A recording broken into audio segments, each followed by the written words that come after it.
In this video, I'm going to talk about things that you should consider when choosing a lighting system for your photography. We'll look at different brands, choices between continuous, LED or studio flash, and why the choice of modifiers is my primary concern.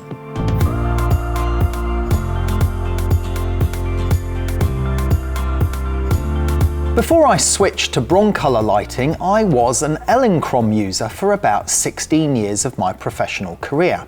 And for the most part, I'd been very happy with the capabilities of their system. It served me well for the type of work that I was doing at the time, and I felt I'd taken some great shots with them. Also, back in the days of film, they were perfectly good lights for the job. Occasionally, I had to rent other equipment for specific shoots because Elinchrom didn't have the right kit. But at the time, I always felt that it was better to rent rather than going through the rigmarole of switching my entire system along with all the accessories and modifiers needed for a new brand. This same dilemma will face many photographers considering a switch, so I thought I'd give you my views on choosing the right lighting system, and hopefully this could make it easier for you if you ever have to make that decision. Packs or monoblocks? So let's go back to when I first started with Elinchrom lighting. At the time, I would say they had a pretty comprehensive range of lights and accessories for the day, plus a great range of softboxes that still hold their own today. Back then, I was using a couple of Elinchrom 101 power packs, where you controlled the light power from the pack. Plus, I also had a couple of mono lights, where you control the power directly on the light itself. I always liked working with power packs because you had all the controls at your fingertips, which meant less walking around your studio, and usually power packs had more oomph in terms of output than monoblock lights. On the downside, my packs at the time were what's known as symmetric, which means if you adjusted the power on the pack, it adjusted the power on all of the lights plugged into the pack by that same amount. Other brands were soon bringing out packs with more features and, more importantly, the ability to vary the power independently of every light plugged into the pack, which is known as asymmetric. Elinchrom didn't update their pack to true asymmetric until the release of the 3000 digital AS power pack. And by this time I had already made the decision to move to monoblock heads so that I would have 1200 joules of power from each light and could then balance the lights however I liked. Monoblock heads are different from packs because the capacitors and power are all contained in the lamp head rather than the pack. This means that the light unit itself is bigger and heavier and more cumbersome. I've got another video explaining all about types of studio lighting that I'll put a link to below. Anyway, working with mono heads isn't without its drawbacks. Often you had to get high up on a ladder to change the power, or to switch off a modelling lamp, or even check the power setting. And if you were working in a cluttered studio, this can be more of a problem than it sounds. Improvements in monoblocks. As the years went on, I moved to the RX mono heads, as these had wireless options that allowed me to control the power from a remote control. But even this had its limitations because you couldn't always see the power setting or turn a light off, and to be honest, the sync connection was intermittent at best. Fortunately, things have moved on considerably since then, and many of the brands have wireless controls over the flash from your desktop or from an app, and provide all sorts of features such as turning lights off and on, turning the modelling lights off or on, or changing the power remotely. Consistency of output and flash duration. As my photography work advanced, I switched to a completely digital workflow, and I found that I needed more consistent colour temperature and exposure levels of light, because often with digital capture on a product shoot, you needed to combine several different images together. If each image is not exposed exactly the same in terms of light and colour balance, then it makes merging these shots in Photoshop far more difficult, and in some cases almost impossible. However, my biggest problem with my previous lighting brand were actually two key things. Firstly, I was unable to freeze fast-moving stuff as perfectly as I would have liked, and secondly, the choice of modifiers, which are the accessories that shape the light, they didn't provide me with some of the light shaping capabilities that I needed. Again, at the time, I found a workaround by configuring lots of Canon speedlights together to achieve short enough flash durations, or making my own modifiers, or by renting specialist gear that would do the job when I needed. But why did I never really consider just buying an alternative lighting system? It was as if the whole time I had subconsciously decided that it was better to find a workaround rather than switch brands. Maybe it always just felt like it was going to be too much trouble to switch when all my cupboards were already full of accessories and familiarity. Testing before deciding. So then came a crunch. Some years ago, I planned an epic fashion shoot in Iceland. For this shoot, I was going to need 4 things. Great lighting modifiers that were suited to fashion work, exceptionally fast flash durations to freeze the model's movements, and finally, portability and durability, because we were going to be working in some tough remote locations. So I started to consider my options. Was it worth trying to find a workaround again, or to rent a lot of gear for 10 days, or finally make the decision to switch brands and start working with the equipment I needed for my work going forwards? Creating a workaround wasn't really an option this time, as there were just too many things that could go wrong and too much at stake. Renting was a good option, but it always ends with having to give the gear back. So I started to think more seriously about investing in a new system. 2 of the brands I had rented in the past were Profoto and Broncolor. Both were premium brands worth considering for my Iceland shoot. I was already impressed with the capabilities of the Broncolor parabolic reflectors for fashion photography, but I knew the Paras could be fitted with adapters to hold Profoto or other brands of lights if I wanted. So I thought the best option would be to thoroughly test both companies' battery pack flash systems for location work, and also take a good look at their overall systems before making a final decision. In fact, I rented some of their key gear for a day to be absolutely sure. Finally making the move, and why. After testing, I knew that the Broncolor move packs were the right ones for the Iceland shoot. But these alone were not going to be the answer to my ongoing commercial studio work. As well as Profoto gear, I had previously used a Broncolor Scoro pack for their fast flash durations in a studio environment. So, should I rent or buy? I still had my reservations. I knew Broncolor and Profoto were both good brands, but surely too expensive to switch my entire system to a new lighting range. Subconsciously, I just kept considering being already tied to a system with all my modifiers and accessories.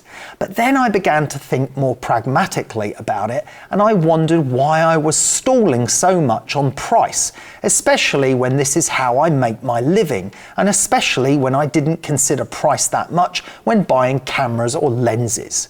Surely the quality of light and what you can do with it is more important than even cameras. So finally, around 8 years ago, I accepted that while Elinchrom had served me well for over a decade, it just didn't do what I needed anymore.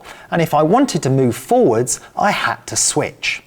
With my work varying between product photography, people and fashion, Broncolor was fast becoming the most obvious choice.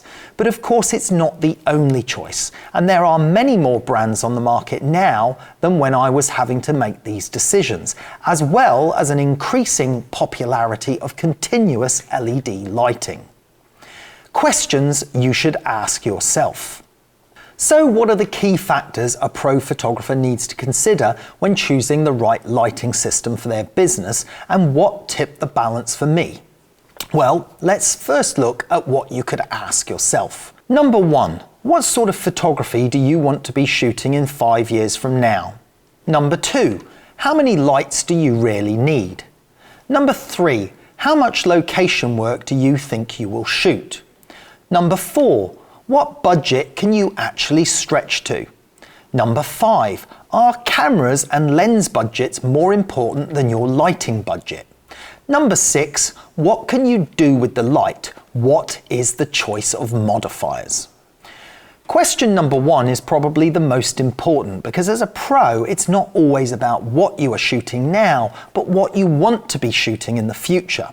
And if you are ever going to be shooting what you aspire to be photographing, then you may not be able to do it without practice using the right tools for the job. Question number 2 might be oversimplified, but what you should consider is that you may be able to work with just 3 lights and a small selection of modifiers for 80% of your work, and then rent the extra equipment when you need it. That way you may be able to more easily afford entering into the system you really want rather than making a compromise. Question number 3 should be simple to answer. Do you need to work outside? For example, if you shoot fashion, will any of it be on location? If you shoot family portraits, could you win more business by finding some idyllic outdoor locations to shoot at? But consider your kit requirements carefully, because money spent on portable location equipment could have been saved and spent on studio equipment if you're only shooting products in a studio. Question 4 asks, how much can you afford? As with any business, your tools are your assets. You and your tools are what make you money.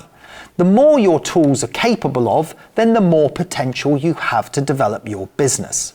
So when considering the price of one brand against the other, you need to carefully consider all 6 questions before opting for something that isn't going to meet your demands in the future or stand the test of time. Question 5 is closely linked to question 4. Often as photographers, we get too hung up on having a collection of lenses and camera bodies that might be beyond what we actually need. I know because I've got lenses that are rarely used. And if you can't light an object the way a client wants, then it doesn't really matter what camera or lenses you have. Also consider, if you are starting or fitting out a new studio, that every $100 or even $1,000 spent on decor, sofas, chairs or computers, that might not be as initially important as taking pictures with the most creative lighting. Question 6 is really about how you can manipulate and modify light. Let's face it, light is light, right? Wrong. Light has to be consistent and colour accurate, but most importantly, you need to have a range of modifiers that can tame, shape and control the light to suit the type of photography you aspire to shoot.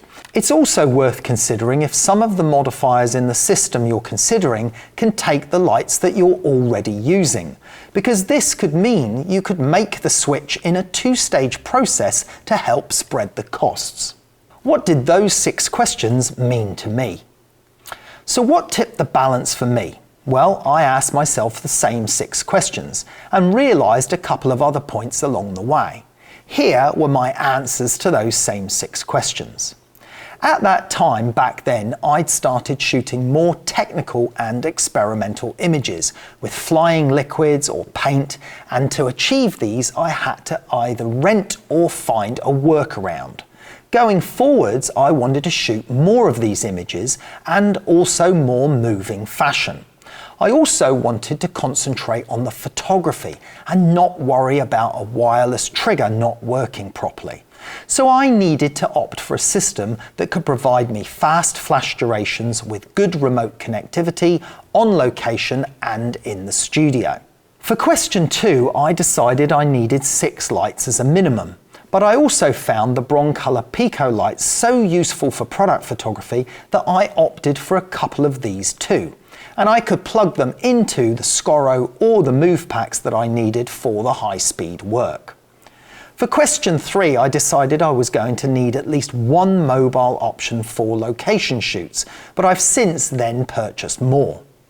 Questions 4 and 5. How much could I afford? I always consider this question from a business perspective. How much can these tools help further my business in the future? Then I work out a budget or finance plan to achieve this. Are cameras and lenses more important? Or can light achieve more than your camera? You can have the best camera in the world, but without good lighting, it's worthless. I'm not saying you should sell your camera to buy the very best lights, because clearly you still need a good camera. But as a pro photographer, carefully weigh up which one is going to work the hardest for the type of work you want to shoot. And question 6, what can you do with the light? Light is only as good as you can modify it. I already knew how to create lots of lighting looks, but I just hadn't realized how some systems had a solution for almost every type of scenario, from tiny patches of light to perfect radial gradients, small spots of light with beautiful fall off, or the best sparkly fashion lighting, and how these modifiers could help you achieve results much more quickly than trying to create workarounds. What if your budgets are much tighter? Well, if the budgets are much tighter, there are other options now on the market, with good reports on brands such as Godox being able to deliver fast flash durations. But keep in mind durability in your purchasing decision. My equipment gets pretty bashed around, so I'm happier knowing it's built to last. And make sure that any brand you opt for can be combined with your preferred modifiers. And remember, you can of course gradually build your way into a new system, and selling your existing lighting kit would go some way towards offsetting some of the purchase on a new one. Only you can decide what you can afford and how it will work for you. Other types of lighting. There has been a recent popularity in continuous lighting such as LED, and whilst this can be great for product photography because items don't move, remember to use it effectively you have to work in a darkened studio to avoid other light pollution. It's also not a great choice for fashion, as the bright continuous light can fatigue a model. Also, a burst of flash can achieve much brighter light, meaning it's easier to use lower ISO settings for better image quality or attain greater depth of field, and it can freeze the subjects too. The choice of brand or flash or continuous light totally depends on what you are shooting, so think carefully. The choice of modifiers would be my primary concern. But remember, if you preferred one brand of modifiers and another brand of lights, they usually offer adapters so you can put an alternative brand into another brand of modifiers. Whilst it was a significant investment, I'm glad I finally made the decision to switch all those years ago, because it's made me more efficient at what I do, and it's easier to solve lighting problems that I was presented with. Of course, it's not impossible to make even natural light looking like studio lighting, as I demonstrated in a previous video, but efficiency is often key to business success, and continually using workarounds can become tedious and frustrating. Other key decisions on your choice for type of lighting will be if monoblock or pack systems are better for you, or if lithium battery or mains power works best for you. I've got another video that explains the differences between these systems and covers some useful information to understanding studio lighting, flash tubes, modelling lamps, and power options. I'll put the link for that video below. I hope you found this useful. Thanks very much for watching. Get my completely free photography course with no sign-up required. You can also access our free 90-page ebook. Just click the link or go to carltayloreducation.com.